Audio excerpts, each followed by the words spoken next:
சிறிய பாவமாக இருந்தாலும் பெரிய பாவமாக இருந்தாலும் நம்முடைய பார்வையில் அது ஒரு பாவம், அவ்வளவுதான்.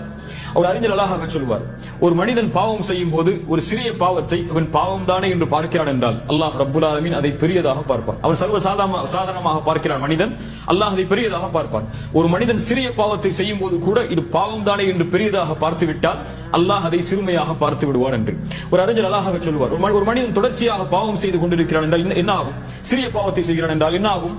ஒரு அறிஞர் சொல்லுவார், ஒரு இடத்திலே தண்ணீர் சொட்டுகளை வடித்தால் அந்த இடம் என்னவாகும்? முழுக்க நனைந்துவிடும். அதுபோல் தான் ஒரு மனிதன் தொடர்ச்சியாக பாவம் செய்யும் போது உள்ளம் அப்படியே இருளாகிவிடும். ஷாஃபிஈ ரஹிமஹுல்லாஹ் அதனால் தான் சொல்லுவார்கள், நீ பாவத்துடைய சிறுமையை பார்க்காதே, சிறிய பாவம் தானே செய்கிறேன் என்று பார்த்து விடாதே, அதை யாருக்கு முன்னால் செய்கிறாய் என்று பாரு. ஒரு முஃமினை பொறுத்தவரை பாவம் செய்யும் போதோ பாவம் செய்து முடித்ததற்கு பிறகோ ஒரு பாவத்தை செய்து விட்டேனே, இது எவ்வளவு பெரிய பாவம், இது என்ன செய்யும் என்றெல்லாம் அவன் நினைக்க மாட்டான். அவன் நினைப்பது இந்த பாவத்தை யாருக்கு முன்னால் செய்தேன் என்பதை பற்றிதான். அல்லாஹ் குர்ஆனிலே சொல்கிறான், வல்லதீன இதா ஃபஅலு ஃபாஹிஷா அவ் ஸலமு அன்ஃபுஸஹும் ذكرுல்லாஹ். முத்தகின்கள் யார், சொர்க்கவாதிகள் யார், வரம்பு மீறி பாவம் செய்து தங்களுக்கு தாங்களே அநீதம் இழைத்து அவர்கள் மானக்கேடான செயலை கூட ஒரு கால் செய்து அவர்கள் என்ன செய்வார்கள்?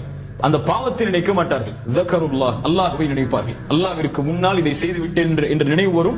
ஃபஸ்தக்ஃபிரு லிதுனூபிஹிம், அந்த பாவத்திற்காக மன்னிப்பை தேடுவான். அல்லாஹ் கேட்கிறான், வமை யக்ஃபிரு ذுனூப இல்லல்லாஹ், அல்லாஹ்வை தவிர இந்த பாவத்தை யாரால் மன்னிக்க முடியும் என்று.